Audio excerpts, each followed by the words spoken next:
Menyambut Hari Bakti Postel, komunitas postel dan radio Sulut Gorontalo melakukan kegiatan sosial donor darah ke Palang Merah Indonesia. Dalam rangka menyambut Hari Bakti Postel ke-77 tahun, komunitas postel dan radio Sulawesi Utara Gorontalo menggelar kegiatan sosial berupa donor darah yang akan disumbangkan ke Palang Merah Indonesia Sulawesi Utara.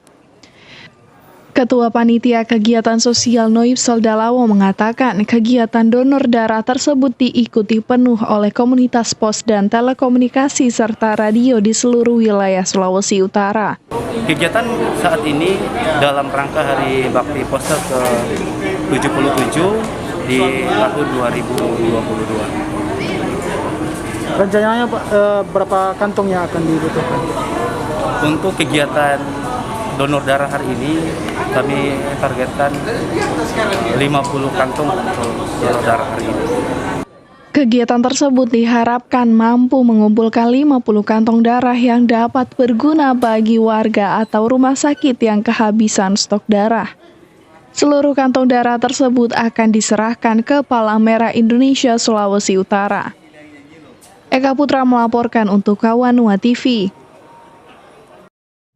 Ya pemirsa, sejumlah informasi akan kami hadirkan usai jeda berikut ini. Tetaplah bersama kami.